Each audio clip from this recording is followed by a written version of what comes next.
Hello, my fellow Eorzeans and Warriors of Light. I'm sorry for not posting anything for the last few days, but with Christmas right around the corner, me starting a new job, and I'm recently recovering from a bad flu and even losing my voice there for a while, I haven't had any time to get down to making videos. So, just to get back into the swing of things, I decided to make just this short video that's going to be talking about the new special site that's popped up for 4.5, A Requiem for Heroes. Now, ever since Stormblood came out, they started posting these new special sites where you can look up new information on the upcoming patch, about Stormblood in general, and this new site has just been posted into the Logstone station. All you have to do is click under it and follow the link, which will take you straight to it for everything that's going to be coming out for 4.5.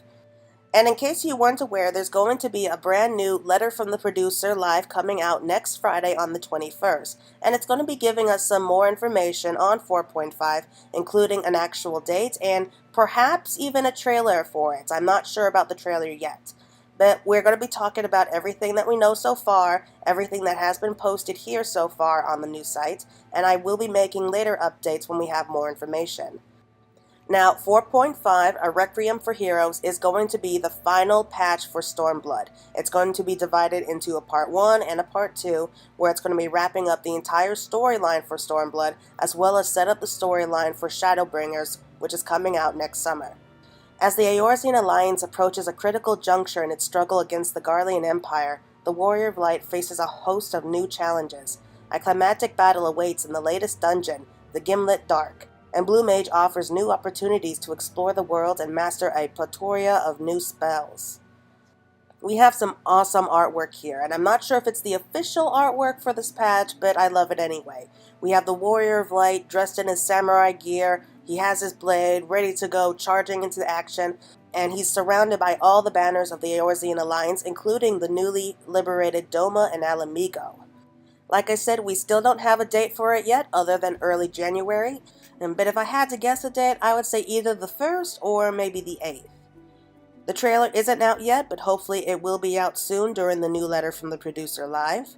But here are some of the things that we can be looking forward to, such as the new main scenario quests. We have Return to Evilise, the Blue Mage job, the Wreath of Snakes, which is not only our new trial, but it's also going to be the finale for the Four Lords.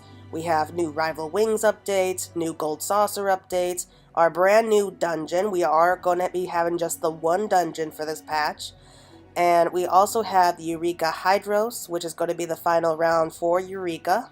Right now, we only have new information for like the main scenario, the Blue Mage, and even a little information on the new dungeon. That's all we're going to be talking about today, but like I said, we will be doing other updates when we get more information. Now, we've already seen a couple screenshots for the main scenario questline so far, but here we have a couple new ones. In this first one, we have Alize standing before the Shadowhunter. And while I can't promise anything, it looks like we may finally be getting some answers on who this guy is. Now, all the information so far is pointing to it's the Black Wolf. This is Gaius. It's Gaius Van Belsar.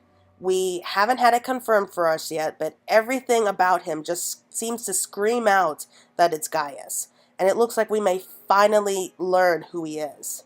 Either way, we're standing in the burn once again, and we see the crash airship in the distance. So it's possible she came here to look for her brother once again.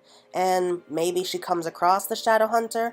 Maybe he calls us out there in person to speak with us. I know that one is a bit of a long shot, but you never know. Either way, we're definitely going to be coming across him, and if we do, we don't see Alphinaud here, so we don't know what's happened to him yet. Is he alright? Has he been captured by Garleans? Is he inside the Empire as we speak? I mean, what is the reason for him coming all the way back to the burn to speak with Alize? Is he going to be kind enough to tell her where Alphinaud is, what he's up to? Is he here to tell us that the Empire is secretly researching the Black Rose poison once again? I don't know, but that's bound to be some really good information waiting for us. For the second picture we have what appears to be another sort of gathering by the Eorzean Alliance leaders. And we see Nanamo, Ralbon, the Admiral, and Lys gathered, but I'm sure that the others are also going to be there. Now, it could be that this takes place in Alamigo, but if you look at the chairs they're all sitting on, you see the mark of the Empire, and what appear to be steel pillars behind them. So it looks like we may be attempting to negotiate with the Empire. For the description below it says, "War looms once again. Scarcely has Alamigo taken its first breath of freedom when the Empire reaches out with ironclad fingers to reclaim the bloodied nation. Meanwhile, one after another, the Scions fall victim to an incurable slumber, leaving ever fewer of their number to contend with the rapidly disintegrating peace and the mystery of the voice which haunts them." Now, I have some theories as to what's going to be happening here, but I will be coming out with a predictions video soon on what I think the main scenario questline is going to be. So I'll mention all of that later on, but I can say that things are about to go down big. I'm going to be honest, at the end of the 3.5 parts 1 and 2, I wasn't too impressed by that, at least compared to the ending for 2.5. Now, that was a really big ending. Like, all the Scions were betrayed, and they stayed behind to give the Warrior of Light time to escape, sacrificing themselves one by one. We were hunted fugitives. We had to run to Ishgard. That was an amazing ending for A Realm Reborn. I don't know, Heaven's War just didn't have that same... It just didn't seem to have the same emotion in it. I mean, it was good. I thought it was okay. It just wasn't as big as I was hoping for. But here, this does look like they are amping it up. So we know that shit is about to go down here. At least I am hoping for it. So please, Square Enix, please do not disappoint us again. Next up, we're going to be talking a little bit about the Blue Mage job. We have the cutscenes that we got earlier during the fan festival playing in the back, as well as a quick description about the job.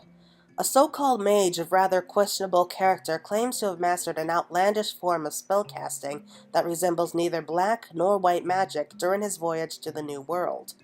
Allegedly, anyone who purchases one of his soul crystals can learn to mimic the ethereal magics of wild creatures, but can he be trusted? Or is he merely a con artist looking to make a quick gill? So I don't know who this guy is. I can bet, though, that he's going to be a very unique guy. What I find interesting, though, is that apparently the Blue Mage comes from the New World. We don't know too much about the New World yet. I'm hoping it's going to be a place that we visit later on in the future.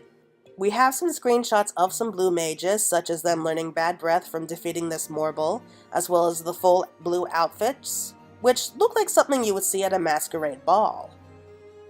Right below we have the Blue Magic Spellbook, which is going to be the first thing that makes this job so different from all the other jobs. This looks like a version of a logbook, where we're able to record all the spells that we learn by defeating monsters. Again, this is going to be a job that we won't be able to learn any spells simply by leveling up. We do have to run out and work for it by killing monsters. The world is full of wondrous techniques for Blue Mages to learn, and this handy spellbook will prove indispensable. Find out where to seek new magic, and view a wealth of information for spells you have already acquired. Also, when we do have all these abilities, we'll be able to go through a series of tests and events in the Masked Carnival itself, which is going to be fun to see. A series of events exclusively for Blue Mages, the Masked Carnival offers a range of opponents on which to test your skills, earning rewards in the process. Okay, so that's all that we know about the Blue Mage job for now, but on to the big one here.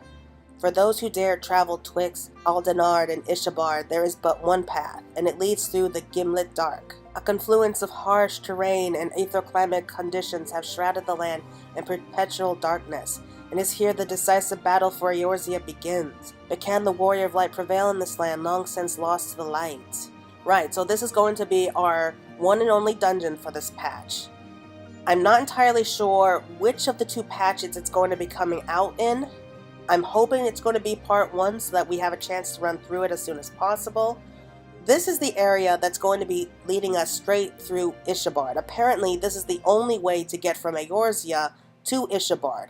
So it looks like we're going to be heading out beyond the lands of Alamigo at long last. And from what we can see so far, it's a freaking war zone.